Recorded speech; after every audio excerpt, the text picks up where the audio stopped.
ವಿಕ್ರಮ್-1 rocket ಯಶಸ್ವಿ ಉಡಾವಣೆ, aerospace ಸಿಬ್ಬಂದಿಗೆ ಮೋದಿ ಅಭಿನಂದನೆ, ಕರೆ ಮಾಡಿ ಮಾತನಾಡಿದ ಪ್ರಧಾನಿ.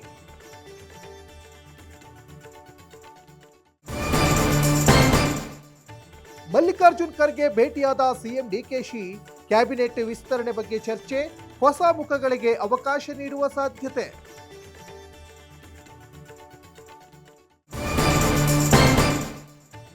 ದೇವೇಗೌಡರ ಪತ್ನಿ ಚೆನ್ನಮ್ಮ ಆರೋಗ್ಯ ಗಂಭೀರ, ಮಣಿಪಾಲ್ ಆಸ್ಪತ್ರೆಯಲ್ಲಿ ಮುಂದುವರೆದ ಚಿಕಿತ್ಸೆ, ದೇವೇಗೌಡರು ಕುಮಾರಸ್ವಾಮಿ ಆತಂಕ.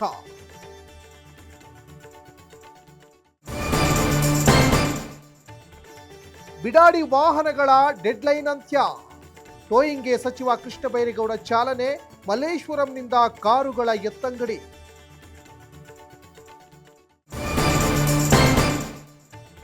ಬಿಡದಿ ಟೌನ್ಶಿಪ್ಗೆ ಬಿಜೆಪಿ ವಿರೋಧ, ಜುಲೈ 30ರಿಂದ ಆಗಸ್ಟ್ 1ರವರೆಗೆ ಬೃಹತ್ ಪಾದಯಾತ್ರೆ, ನಿಖಿಲ್ ಕುಮಾರಸ್ವಾಮಿ ನೇತೃತ್ವದಲ್ಲಿ ಪಾದಯಾತ್ರೆ.